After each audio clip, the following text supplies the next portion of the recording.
En el nombre de Dios, el más misericordioso, el dispensador de gracia. Toda alabanza pertenece solo a Dios, el sustentador de todos los mundos, el más misericordioso, el dispensador de gracia. Señor del día del juicio, a ti solo adoramos, solo en ti buscamos ayuda.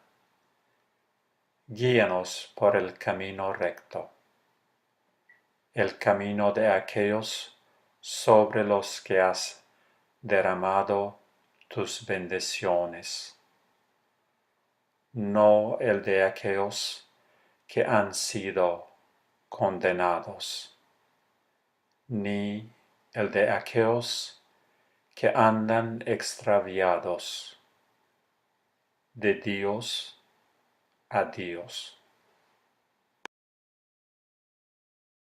It was the Al-Fatiha, the opening chapter of the Quran, and I thought it might help us with the atmospherics a little bit. Last week we talked about the golden age in the context of political developments, and I kept insisting that the Muslims were in Spain for more than 800 years, telling you that measuring it by the rule of dynasties is not fair.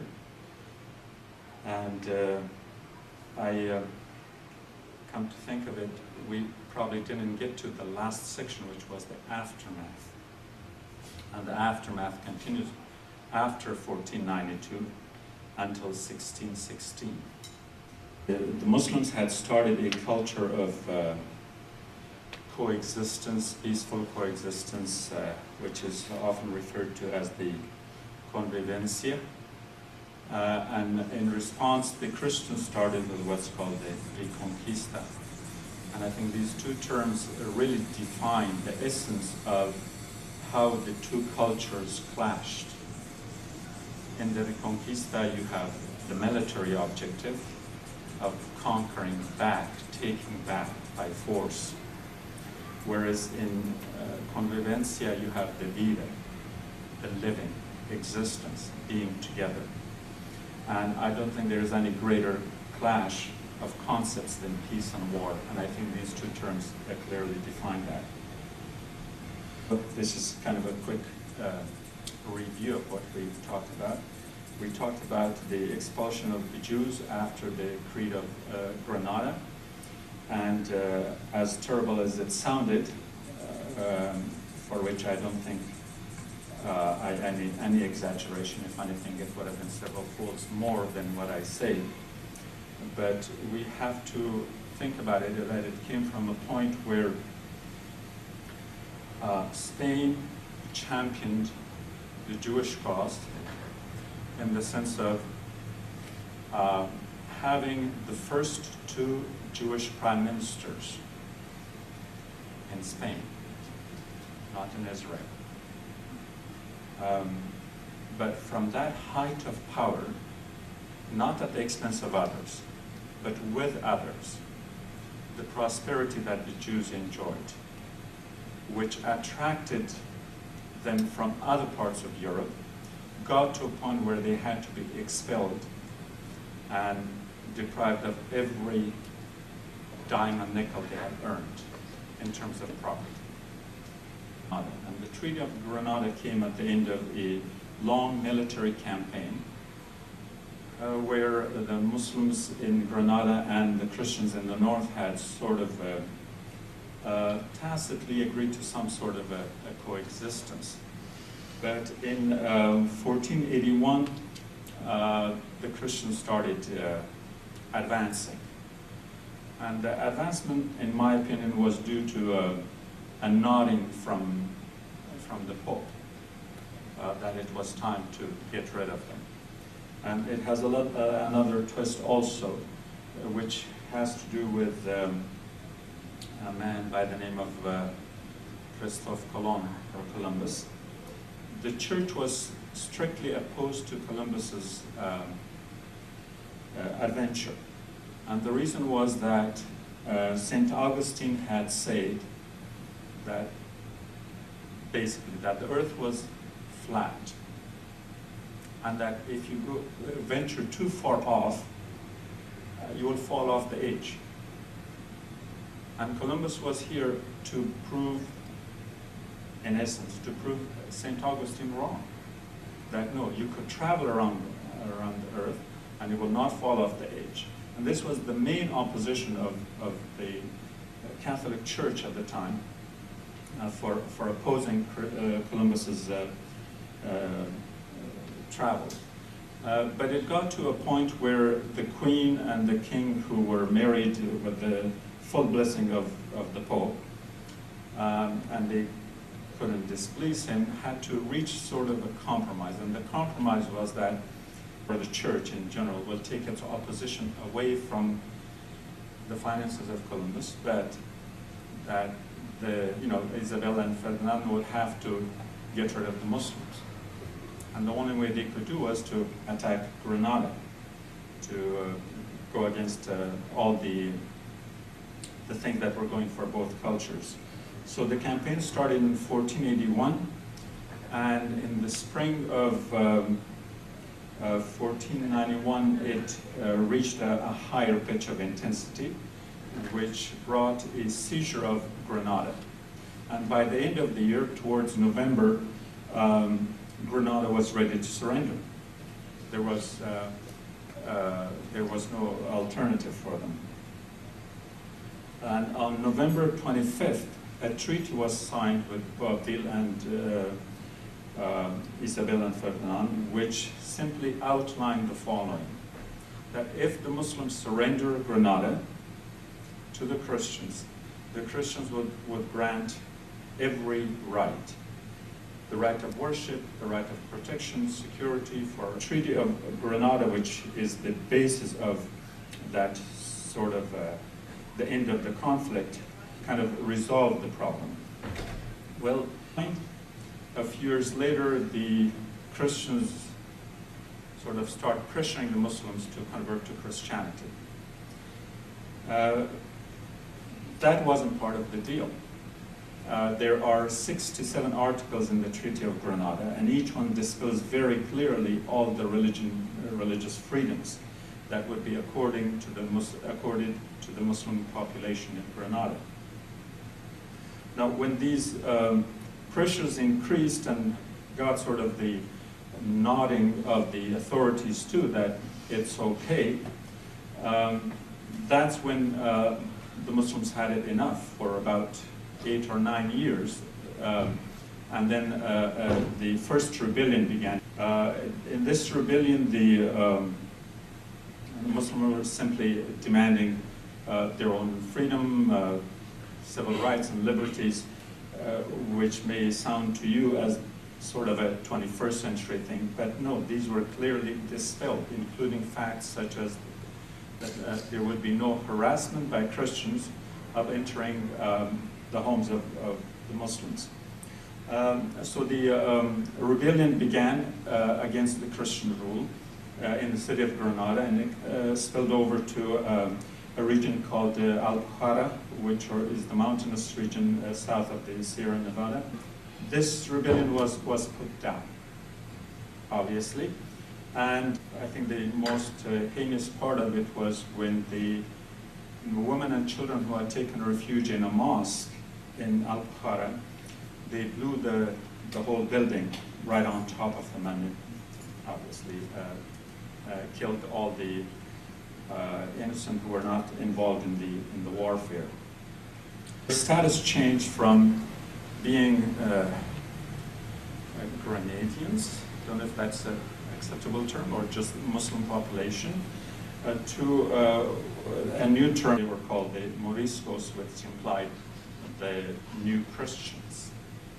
So they were recognized as Christians whether they wanted or not. Then in 1526, Charles I issued another edict which forbid what was called the heresy, that simply implied Muslim practices were not allowed. And Arabic was not supposed to be used as a language. The wearing of Moorish clothes were not allowed. People tried to evade it by simply leaving the cities. In 1566, kind of father-son complex kind of got woven into the situation, which was that after King Philip II, his son took over, and the son wanted to sort of outdo the father. For any politician who was anyone, the idea was to try to, the more anti-Muslim you appear, the more acceptable. If they had any ratings, your rating will go up. So that father and son situation was similar to something in our modern American history with the two Bushes. So what King Philip III did was that he came up with the idea of a strong decree against anything Islamic, anything Muslim. And in the process, they also began torturing people, and one of the means of torture they used was waterboarding, which we start practicing back under the Bush administration. Again, the father-son rebellion begins in 1556, 55, 56, and people again take to the mountains. That's the best refuge. And this time, what King Philip does is that he calls for dispersion. And the dispersion is that if we allow these new Christians, the Moriscos, to go back to Africa, they might gather momentum and bring more force against us. So instead of sending them south, they send them north. This is a part that is often forgotten by historians, or they don't really refer to it enough, that these people were forced and dragged from their homes in small numbers, accompanied by soldiers, to be taken to Toledo, to Navarre, to further and farther distance is in the north, and simply dispersed, so to kind of make the quote-unquote assimilation into Christianity to be achieved faster rather than slower. Then they also passed laws that forbid not only the use of language, but also the use of education. The Muslims could not teach their children. All their children had to be taught by Catholic priests. And measures that are way, way too extreme. So again, to kind of superimpose that reality of the 16th century with modern times, we talk today about Crimea in the Black Sea, which was a land that belonged to the Muslims, to the Tatars, and they were expelled by Stalin, along with other Muslim ethnic groups who happened to live in some of the, to use the business term, in the best real estate in the region. They were all expelled to Central Asia in a similar fashion, that they were put in trains, often without food, and in the cold climate of Siberia, a lot of them just starved and died. So the Spanish set a formula, a model of expulsion and torture, and also the real estate grab. So take the good property wherever there was, you just create a case that these people are still practicing Islam. And the idea was that on Fridays, any neighborhood, any community that was suspected to be Muslims, their doors had to be not just unlocked, but opened, so that when the police come and observe, make sure that they don't eat, that they eat pork, and that they don't pray the Friday prayer, and etc., etc. So the end result is that by 1616, Muslims were so totally expelled or force converted and force assimilated. That's why when I'm giving you the dates that Muslims were in Spain for more than 100 years is that I started with 711 and I ended with 1616. Even though they did not have governments, in fact, they didn't have a government from 711 until 756. There were armies, there were troops, and there was no Islamic government in the beginning, and there was no Islamic government at the end. After 1492, there was no state, there was no government, but people just didn't disappear. The other thing, one of the restrictions was that at this time when the Western Hemisphere, when America was discovered, obviously a lot of people volunteered to go, wanted to go. But if you were a Muslim or suspected Morisco, or what was later called the Modahat, you were not allowed to. So there were those restrictions too. I think that sort of wraps it up for us in terms of the last segment, politically talking about all the cruel things that people did to each other simply because they believed in one another. Now to move on to the cultural part is that Muslims came as invaders and conquerors, but they were not conquerors and invaders of some kind of a military venture to take over land, which obviously they did. That was the norm. But they conquered Spain with ideas, with culture, with a civilization, which woke up not only Spain, but the rest of Europe as well. For those of you who have heard me before, I believe there were 3 crusades. And by 3 crusades, I'm not counting the military campaigns, but 3 fronts of the crusades. The first crusade was the Reconquista, headed south. The second crusade was the one that went through the Balkans and Byzantium to Jerusalem. The third crusade was to the east by the Russians, going east into Kazan and the Ural Mountains and further east. So often when we say crusades, we forget that there were 3 fronts. But when the Crusaders went to Southwest Asia,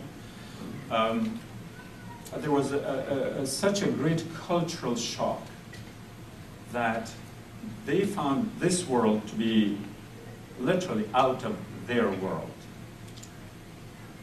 In terms of progress, in terms of industry, in terms of sciences, philosophy, all that, which they did not have in Europe.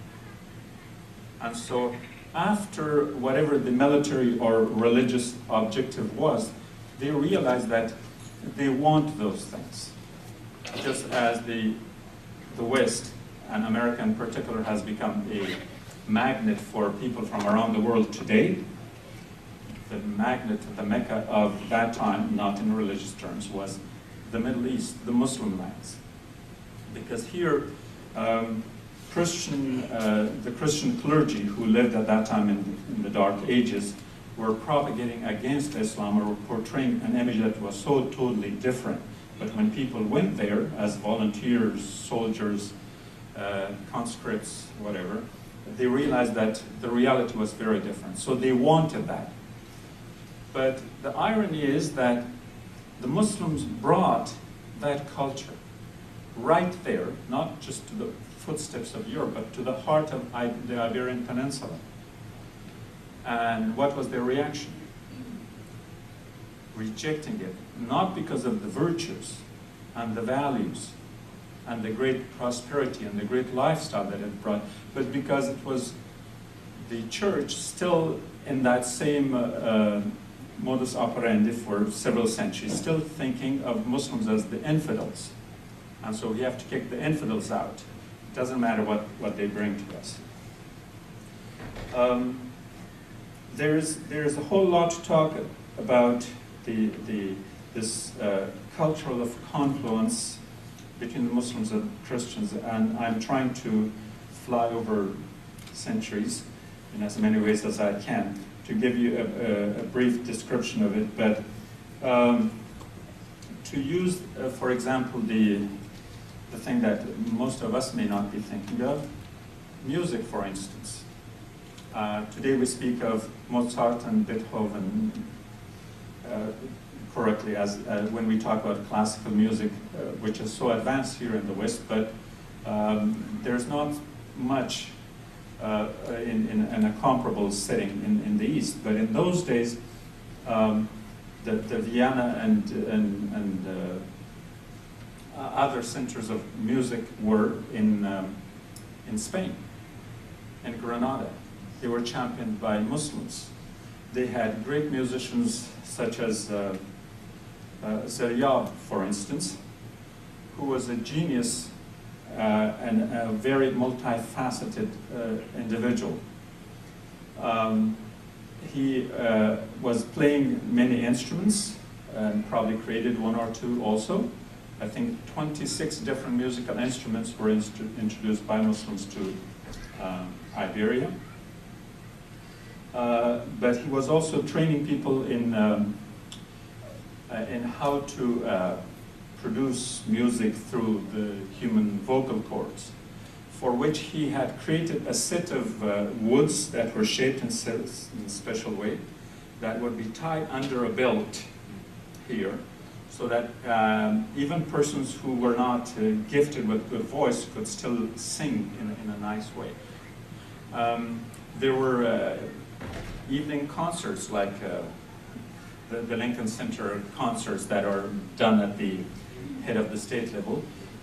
So Madinat-al was built to have such concerts, and for these they would invite musicians all the way across from the Mediterranean. From Baghdad, for instance, Qamar was a very famous vocalist, and they wanted to have her over on this side, so imagine how long she traveled to perform at the Madinat-al. In terms of food, again, Zeryab is known for having introduced what we know today as the 7-course meal, which didn't exist in Europe at the time. What to eat at what time, salad, soup, and whatever that we take for granted as being part of the Western culture, Islamic culture. Dessert is part of the Islamic culture. The Arabs didn't, the Europeans didn't have that. The mannerisms of eating, clothing, for the 4 seasons, what colors to use.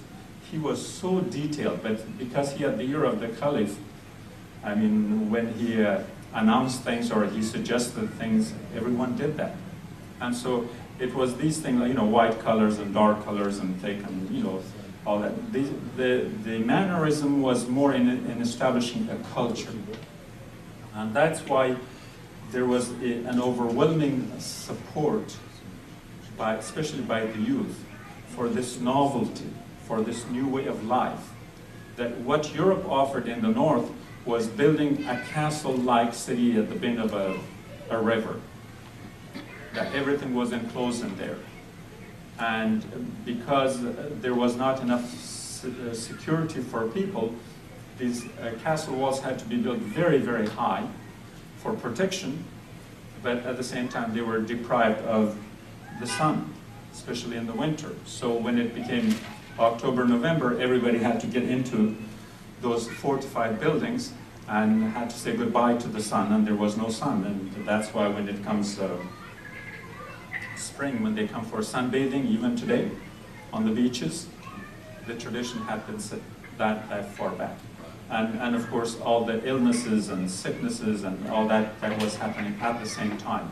Most of the diseases have, like malaria and so on, they all have European names. Not because they were advanced in medical science to discover them, but they had to live with these miseries of life. I think we could go a whole lot into comparing the two lifestyles, but in the south, in Spain, the life was very different. It was different because of the different kind of architecture, which we will see in a little bit, the way they built their homes that were open, that were light. This is the shaping of culture perceptions. You see geometric shapes, obviously, square, circle, and triangle. And I see how that that cultural perception sort of permeates the arts, the lore, the lifestyle, and all that. So I have called the square will be the Western model, and of course the Islamic and the Oriental. And the numbers beneath them, many, one, and none, imply, anybody wants to venture a guess? Gods, right. So the Western model has many gods, polytheistic system of thinking. The Islamic model has one, and the Oriental model has none. There is no God in the Eastern religious systems, including Buddhism. As you can see, the top of the square was flat, and here is the Greek pantheon. It is flat. All the gods and goddesses are at the same level. And then we go to the Islamic model. This is the Islamic God. Sorry? That is a picture. And here's the Oriental God. And that too is a picture. Look at the same shapes and the head here. See the same square, circle, and triangle. So whether you think with your head to find God, or whether you cover your head, so the idea gets kind of shape into what you wear. Places of worship. See the same square, circle, and triangle. And in this, in the flat model on the west side, if things do work out, it becomes more level and democratic, let's put it that way. The Islamic model, which is a circle, is God-centered. You see the God in the center of the circle over here? You don't have to see it. But is there any denying that every circle has a center? No. Same as God. There's no denying, in spite of its invisibility. And then in the Eastern model, you get the triangle shape, which is strictly authoritarian. And every system, whether they lived under communism, capitalism, or any other ism, authority in the East is very, very strong, very, very powerful. There's always, from the, various dynasties in China, Japan, Korea, that's their political model, in a way also a religious model. Now, we take that model of circle, and we put it around the other circle, which is the dome of the mosque. And here is the art and the arch, in the art and architecture. I don't know if the words are etymologically related, but it's this arch that becomes very critical in Islamic architecture.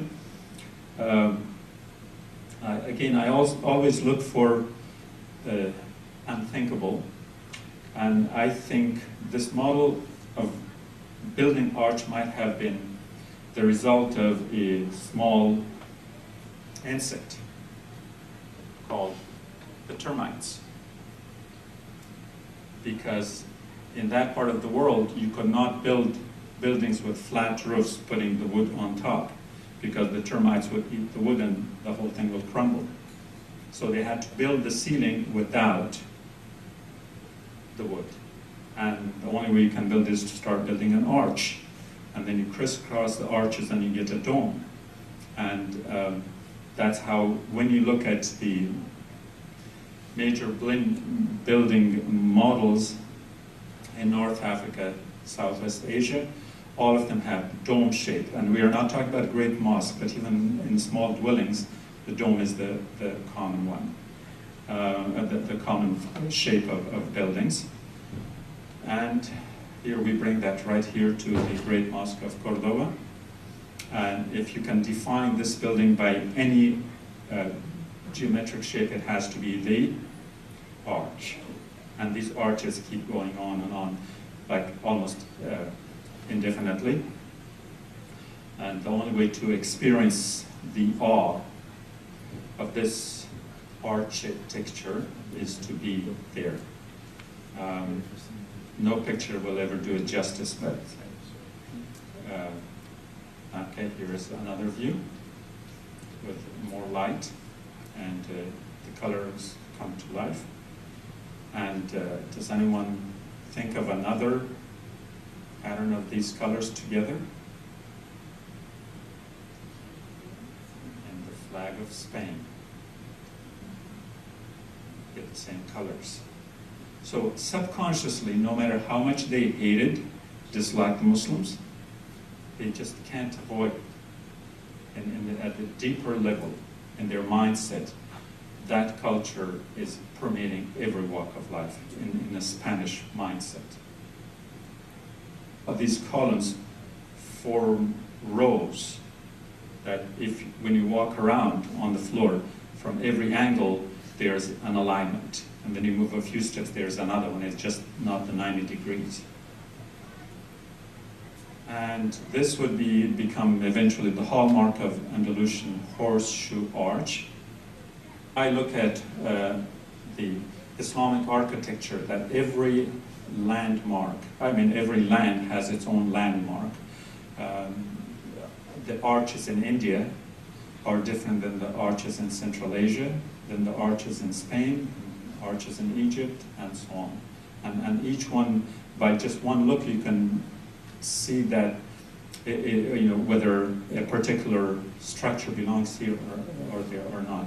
And these extend all the way to Moscow and St. Petersburg, former Leningrad, and many parts of Europe, and as far away as the Far East in Malaysia, Indonesia, and all that, which will be a whole other lecture by itself. But here we are going to stick to this model, the horseshoe arch, and now you get them in 2,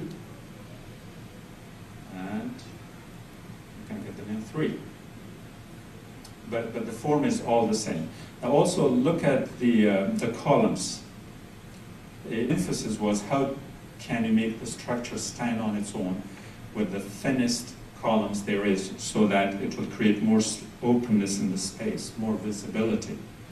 And this is the entrance to the Cordoba Mosque. And again, you see the same arch. And here is the mihrab, very unique. And another view.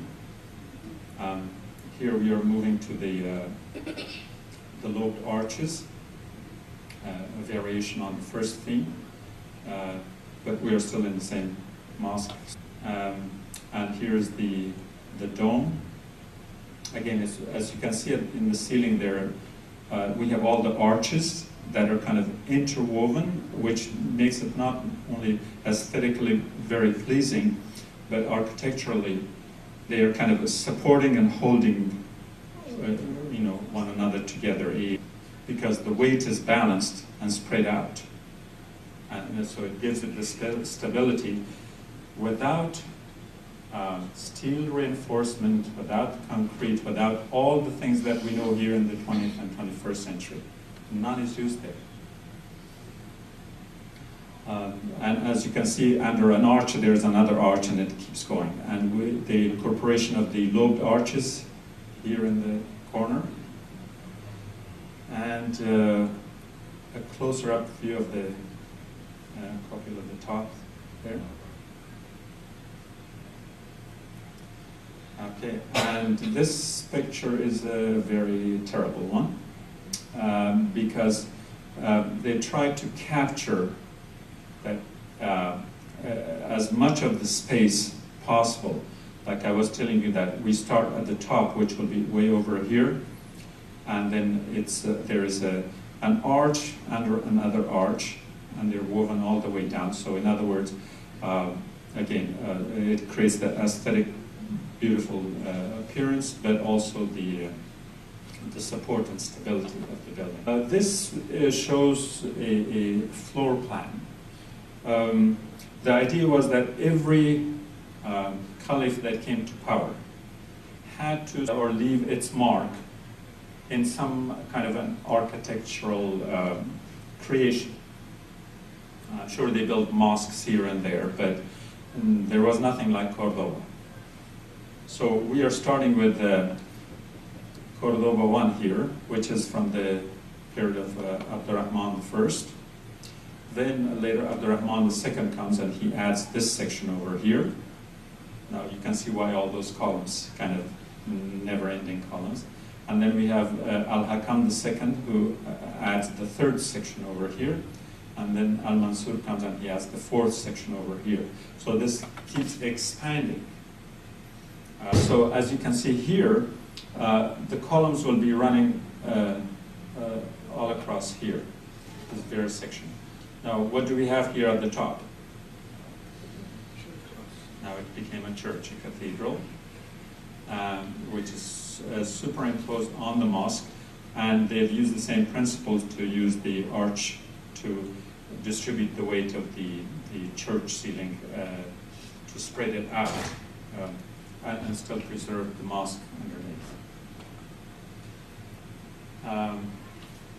This ruin is the Madinat-al, the aerial view of the place I told you they would have weekly or monthly or whatever the frequency was of artistic performances, concerts of great musicians from the East and West coming together.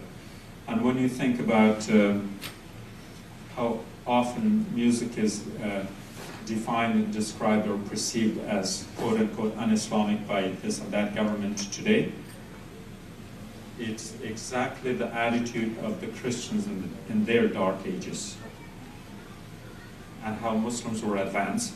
And we have a complete role reversal here, is that now Muslims perceive music as forbidden, with all the fatwas given by the clergy and the statesmen alike, and the Christians are advancing in it. Here are the arches of Madinat-al on the outside.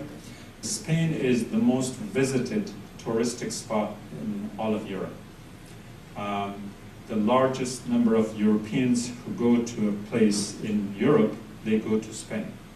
No country's tourism matches in number and volume that of Spain.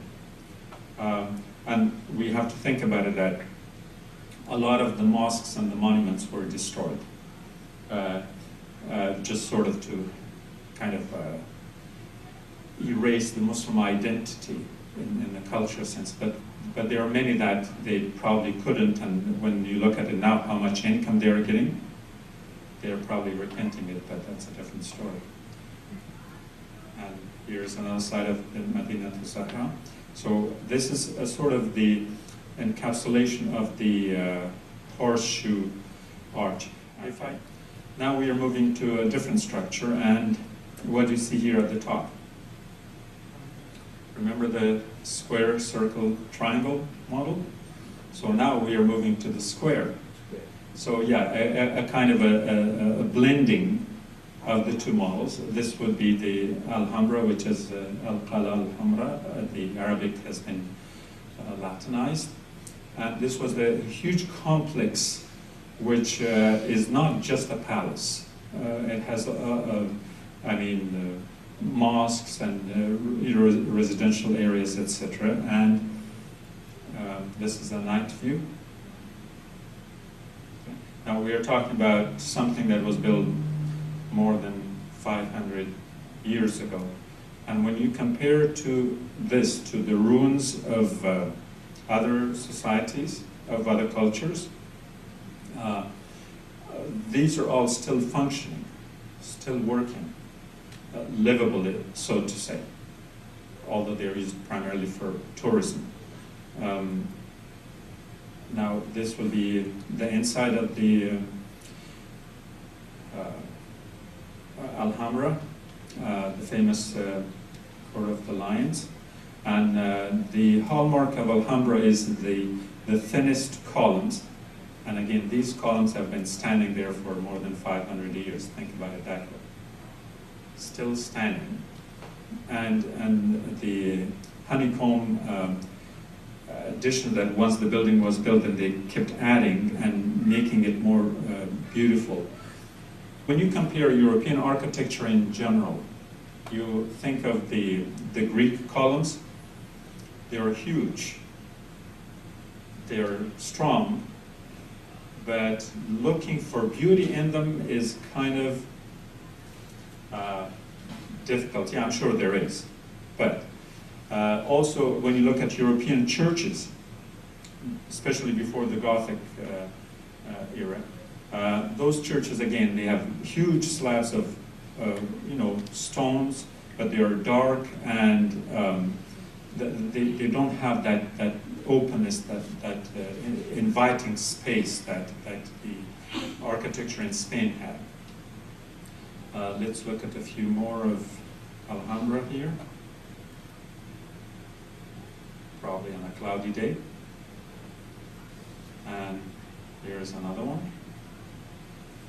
And we get a little bit of the triangle there too. And look at this openness here. Now, today we take pride in having huge windows, and we have light, electricity, and all that, which didn't exist at the time. So they had to make it architecturally so open and inviting that the light comes right in. Comparing again that with a typical church structure, which is, contrastively speaking, very dark. And they were not just decorative, but they included in these structures, verses from the Quran, praises of the Prophet, and mentioning the name of God and Muhammad. And look at all these details. Just imagine how much time was spent on each one of them. This is just one single column. Now, if you can think about going back here, that at one level you just see a structure standing there, but it's art. And the way the Islamic art differed from European art even today is that Islamic art is public art. It is on display for everyone to see. European art is on a canvas in a dark museum for a good reason, because they didn't want it to age, so it makes it even darker. And it's only for those who can afford it. Collectors who pay tens of thousands and sometimes millions of dollars for one piece of art, and they're saying like, look, Europeans or Christians have all this art. Where is the Muslim art? Where are the Muslim paintings? Because they define art just as paintings. This is the Muslim art. It's public. So when you see like the dome of a mosque in Isfahan, for instance, you can see it from miles away. As you get closer with the distance, you admire the beauty in the contrasting, or in the background, with the background and all that. What do you see here? These are probably the most beautiful windows, but they had to make them less beautiful. They had a beautiful panoramic view of the outside. They built something right in front of it to block the window. So the tourist could come, you can see all the beauty in here, all the details. But the additional beauty was what you could see through these two windows openings, which is completely blocked. That stunning view is not there anymore. Here's another view. Look how everything is kind of created directionally in a way, because a lot of these buildings had to, in the Muslim mind, the center of your mindset is Mecca, and from Spain that will be going straight east, and so buildings will be built east and west. And the problem that we have with that sometimes, like we can see here in the Islamic center, this looks fine. When you go to the mosque, it is angled. If you were not a Muslim, if you didn't know the object of it, you would say like why it was like that. But these would be mostly because they had to serve both purposes. If you're praying 5 times a day, every room becomes a mosque in essence. Okay, and water. The greatest culture shock of Muslims when they came to Spain was that when it was time for prayer, they wanted to wash, and they asked people like, where do we wash? Well, the reference I made to all the illnesses and diseases that plagued Europe, like the plague, and many of these other that dots, the history of Europe, was because they were not that much in touch with the environment, especially with the water. That wasn't part of their running water and all that, just didn't exist. And so the Islamic architecture, especially in Spain, incorporated all of that. You saw the fountain here, and here are more fountains. And when you think about a structure like this and then think that this was designed more than 500 years ago, there are no huge castle walls to separate you from the nature outside. It also implies that there must have been enough of a sense of security that people could build such open spaces and not worry about being attacked and raided and all that, which did eventually happen. But now, if you look at any of the buildings that were built in Southern California by the super rich, like Hearst Castle and other places, not much has changed. Still, this style of architecture is the inspiration for that. And this would be the warm water bathrooms, warm water. We take pride in having running waters in our home here compared to some other parts of the world. The Muslims had this. Now, when the Christians took over, they probably didn't know what to do with it.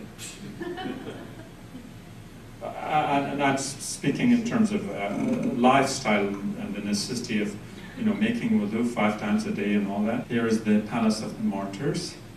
Again, the whole pool right in the middle of it, with a huge building rising right to the outside of it. So it had to have a kind of an arrangement to make sure that this water doesn't seep under the foundations in terms of the structure.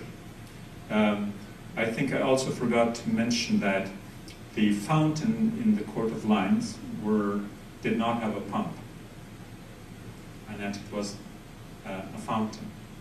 So how did they achieve that? But they bring water in at a higher altitude. The pressure of that it would do the check. Yes, but my point here is that we are so dependent on technology. Just imagine if for some reason we don't have electricity. Our huge skyscrapers, most of our buildings, they are so dependent on modern technology that without it, it can't function. Whereas these ones, perhaps out of the necessity of time, they worked. The Modern art in Sevilla, Ishbiliya, the Arabic name. Arabs were not like Islamic culture was not like Islam, religion was not like, but there was no way of avoiding their art. And so people who could afford it emulated the art here. This is Al-Qasr, or the Qasr, named after Peter the Cruel. The little arches blended, so here you can see the the Alhambra model at work. And this is the home of the Ibn Abad of Ronda, how it's incorporated with the nature. Before the Islamic art in Spain, the only structure of substance, other than perhaps churches, would have been the Roman aqueducts, which was there for the water, but if that irrigation system stopped working, then it just stood there. Whereas these are functional, so you build palaces, homes around it, and it's all woven together. And we move on to the Islamic mosque motifs in Jewish synagogues and Christian cathedrals. So again, the resentment may have been political, but this is the Toledo synagogue. It has Arabic and Hebrew inscriptions. Here is an interior view.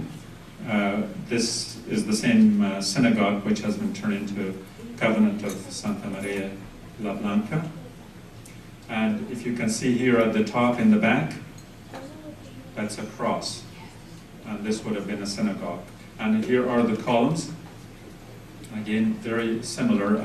You can see the horseshoe arch worked through it.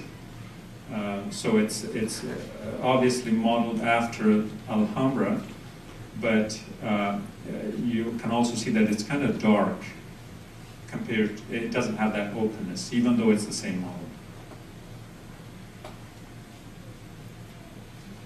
And here are more images of the same synagogue.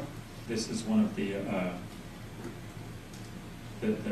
Book of Prayers, the Jewish Book of Prayers, that was saved in Turkey. We talked about the Jewish expulsion before.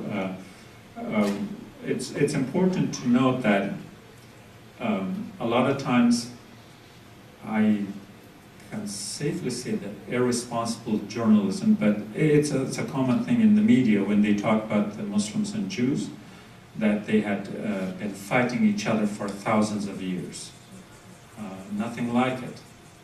The Muslims and the Jews were not only living together, we talked about that last week, but also, and again, this is not just an quote-unquote ancient phenomenon. Think about it in Europe when the Jews were being persecuted by the Nazis. Where do you think they took refuge, other than outside of Europe? In Albania. The Muslims saved them. We are talking about 60 years ago, a very recent phenomenon. Muslims and Jews did not fight each other for thousands of years. Here is another view of exterior walls. And this would be a model of Matamoros. Now, we can look at this as a contrasting thing. Imagine the best paintings that I showed in the last slides last week was the surrender of Boabdil to the king and the queen. So again, on the Christian side, yes, they call themselves Christians and believe in God, but what they model in terms of presenting the glory is the glory of war heroes, battles, and warriors. Not anything that has to do with God. The best paintings are of wars. So this would be Santiago. I think we have this in 3D. See up at the top? So Santiago becomes the patron saint of Spain for being what? The Moor killer. Have you heard the word Matamoros anywhere? Where else? Every town in Mexico has Matamoros. Yes, and the closest one we have is close to Texas. And now, remember, when the Moriscos, the Muslims were forbidden to come to America, a lot of them came under perhaps fake identities. And sometimes when they would find communities of Muslims who came here and settled in a neighborhood here and there, and they were still persecuted, and so one of the recent Matamoros were the one near Texas, where a whole village was wiped out because someone found out that they were Muslims. And the town is still called by that name. See, now this would be the interior of a church here. You can see the arch here, but behind here is the mural, which has probably all the images of saints and of Jesus and other significant iconographic individuals painted in there. Again, you see the horseshoe arch, but you see the pews in front. So the old and the new come together. So here we move on. You see all this weaving. This would be very Arabic, but in the midst of it, you have images which blends Islamic and Christian concepts there. And if you put this side by side with one of the early slides I showed you about the pantheon of the Greeks, there is a similar line up here. So how many gods were there in the Greek pantheon? And the disciple of Jesus? Same number, right? We can extend that to some other religious belief systems too, but we'll leave that for another time. Okay, and here's the nave of the another church here. Look at the way the arches have been raised. Okay. And the portal, modeled after, again, the exterior facade of the Cordoba Mosque. And here we get them in two. And this is in Santiago de Compostela, which is at the farthest northwest extreme of Spain. And this place would have been perhaps under Muslim rule for maybe no more than a century, for a very short time. But it remained Christian for most of its history, and yet its architecture was influenced by Islamic art. And has anyone seen this building? The Notre Dame Cathedral in Paris. Yeah. The same model. So we are going, hundreds of miles further north, and still the influence of the Islamic art. All these arches, as you can see, 3 down here, and then the 2 columns rise up. And so the churches would have had steeples, but not minarets. Mosques did have minarets, so they kind of incorporated them. And in some cases, for symmetry's sake, they just had 2 instead of 1. And this is a period of kind of a resisting Islamic culture in the field of architecture. Now we are moving to the Gothic model here. They have built the same columns, and perhaps even taller than the ones down south, and yet it's very dark. Just look in the back. That would be very un-Iberian, un-Islamic. The light is missing from it. Here, this one is a little bit better. We see again the arches going way up high in a way, perhaps in principle, a model of Gothic architecture, which was building as high as you could, and it's been beautifully incorporated in this one. Then there are times when people get into what I would call identity crisis, and Spain is definitely experiencing that, especially in Barcelona. And you get a lot of these buildings that some of these they started like 10, 20 years ago, and they're still working on it, which is going like in 15 different directions. I'm sure there are architecture experts who would be laughing at what I say, but that's just my perception, that I think it is an identity crisis here. And then it didn't remain in Spain.